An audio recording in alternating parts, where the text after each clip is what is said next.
Harrison Trudy Lynn, the Conservative Party candidate, 13,748. This really was an astonishing result. Victory for the Tories in a seat which has been Labour territory since it was created. What has happened here tonight is a truly historic event. You'd have to go back more than a century to find an example of a governing party taking a seat from the opposition party in an election like this. The Conservatives are jubilant. Their new MP increased the party's share of the vote by more than 8%. The Tories have seized on the result as a resounding endorsement of Theresa May's leadership and policies, and an outright rejection of Labour under Jeremy Corbyn. For them to lose a seat to the governing party, this has never happened before.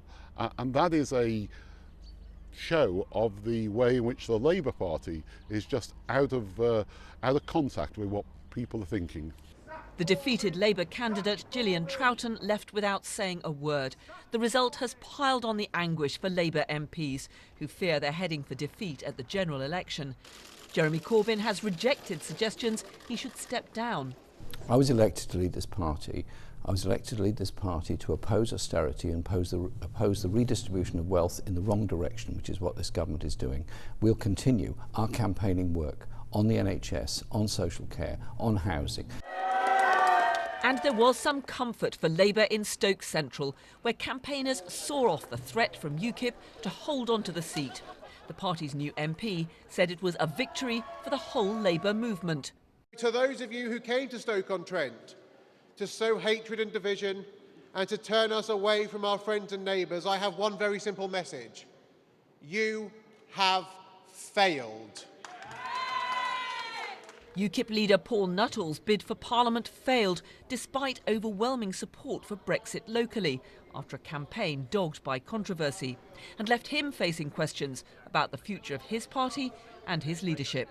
This seat was, number 72 on our hit list. There's a lot more which will happen, a lot more to come from us. We're not going anywhere. I'm not going anywhere. So therefore, we move on and our time will come. The result has also cast doubt on UKIP's strategy of targeting traditional Labour seats. This lunchtime, the Prime Minister arrived in Copeland to congratulate her party's newest MP on what she said was an astonishing victory. And what I think we've seen from this victory is that this truly is a government that is working for everyone and for every part of the country. And that's the message that we bring here to Copeland and that we will take across the country.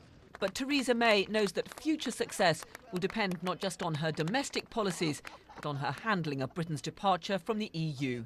Carol Walker, BBC News.